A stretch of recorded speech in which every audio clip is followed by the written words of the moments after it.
आज वज़ीर-ए-आज़म नरेंद्र मोदी नए पार्लियामेंट भवन का संग बुनियाद रखेंगे और सरकार का हदफ है कि नए पार्लियामेंट की तामीर अगले 2 साल में मुकम्मल कर ली जाए, ताकि 2 साल बाद जब 2022 में मुल्क आज़ादी की 75वीं सालगिरह मनाएगा तो मौजूदा पार्लियामेंट हाउस, जो कि ब्रिटिश आर्किटेक्ट एडविन लुटियंस ने तैयार किया था, लेकिन अब जो नया पार्लियामेंट है, जो नई बिल्डिंग है, वो मुकम्मल तौर से आत्मनिर्भर हिंदुस्तान की नई पहचान होगी। रिपोर्ट देखिए।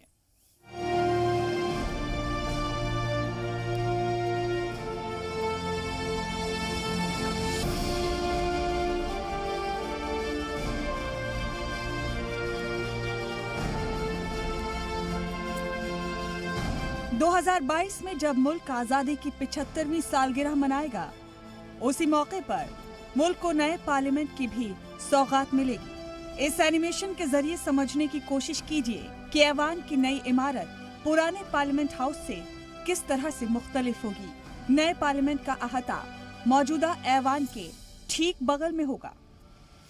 मौजूदा ऐवान का अहाता गोलाकार है, जबकि मुजविजा पार्लियामेंट का नया अहाता गोल नहीं बल्कि सैरुखी होगा। नया पार्लियामेंट हाउस 4 मंजिला होगा। इसमें लोअर ग्राउंड फ्लोर, पहली मंजिल और दूसरी मंजिल होगी। नए पार्लियामेंट के कैंपस में 4 दरवाजे होंगे। एक दरवाजा सेरेमोनियल एंट्रेंस होगा, यानी जब पार्लियामेंट में कोई तकरीब होगी तो सदर जमहूरिया इसी रास्ते से ऐवान में आएंगे। लोकसभा और राज्यसभा के स्पीकर्स के आने के लिए भी अलग दरवाजा होगा। वजीर आजम और वीआईपी लोगों के दाखिले के लिए नए पार्लियामेंट हाउस में अलग से एक एंट्रेंस गेट होगा। अराकीन पार्लियामेंट के लिए नए ऐवान में अलग से दाखिला गेट बनाया जाएगा। पार्लियामेंट में नए संसद भवन में ये पेपरलेस होगा, ये भूकंप अवरोधी होगा, ये प्रदूषण मुक्त होगा, तमाम सारी सुविधाएं होंगी और एक ही कैंपस में सेंट्रलाइज कैंपस होगा। एक ही कैंपस में जो सचिवालय होगा उसमें सभी सुविधाएं सांसदों के लिए मौजूद रहेंगी। नए पार्लियामेंट हाउस के अंदर ऐवान का हॉल कैसा होगा, उसकी भी झलक दिखलाते हैं। ये नए पार्लियामेंट में बनने वाले लोकसभा के हॉल की तस्वीर है। ऐवान की शान मौजूदा लोकसभा हॉल से कहीं ज्यादा शानदार होगी। मौजूदा पार्लियामेंट में 552 अराकीन पार्लियामेंट के बैठने का इंतजाम है, जबकि नए पार्लियामेंट हाउस के लोकसभा हॉल में 876 अराकीन पार्लियामेंट के बैठने का इंतजाम होगा। पार्लियामेंट के स्पीकर के बैठने की जगह बेहद शानदार होगी। स्पीकर की कुर्सी के ठीक ऊपर अशोक चक्र लगाया जाएगा। लोकसभा स्पीकर की कुर्सी के दोनों तरफ 2 बड़े-बड़े एलईडी स्क्रीन लगे होंगे। लोकसभा हॉल की सीलिंग पर शानदार डिजाइन बनाया जाएगा, जिससे लोकसभा हॉल को और भी खूबसूरती मिलेगी। पार्लियामेंट हॉल के अंदर पहली मंजिल पर पब्लिक गैलरी है, जहां पर सहाफी और मेहमान बैठते हैं। मौजूदा वक्त में यहाँ 300 मेहमानान बैठ सकते हैं।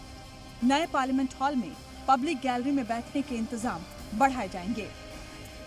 वर्तमान परिप्रेक्ष्य के अंदर ये भवन छोटा भी है और हमारे संवैधानिक दायित्वों को निभाने के लिए वर्तमान परिप्रेक्ष्य के अंदर आधुनिक तकनीकी की भी आवश्यकता को देखते हुए नए संसद भवन का निर्माण होना चाहिए। मुजविजा लोकसभा हॉल के अंदर की तस्वीर आपने देखी।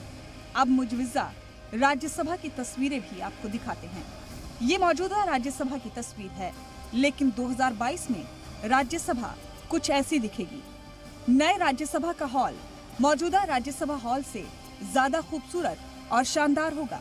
राज्यसभा के स्पीकर की कुर्सी बेहद शानदार नजर आएगी। कुर्सी के ऊपर बड़ा सा अशोक चक्र लगाया जाएगा। स्पीकर के कुर्सी के दोनों तरफ बड़ी बड़ी एलईडी स्क्रीन लगाई जाएंगी। राज्यसभा हॉल की सीलिंग पर भी शानदार काम किया जाएगा। जहां अराकीन पार्लियामेंट बैठकर ऐवान की कार्यवाही देखेंगे, वो जगह भी ज्यादा आरामदेह होगी। मौजूदा राज्यसभा में 245 अराकीन पार्लियामेंट के बैठने का इंतजाम है, लेकिन नए पार्लियामेंट हाउस के राज्यसभा में 384 अराकीन पार्लियामेंट आसानी से बैठ सकेंगे। इसके अलावा ऑडियंस गैलरी में भी मौजूदा अहलियत से ज्यादा लोगों के बैठने का इंतजाम किए जाएंगे। नए बनने वाले पार्लियामेंट हाउस में दोनों ऐवानों के साझा इजलास में 1224 अराकीन पार्लियामेंट एक साथ बैठ सकेंगे। भारत की जनसंख्या 1920 में जितनी थी उससे कई गुना ज़्यादा बढ़ गई है।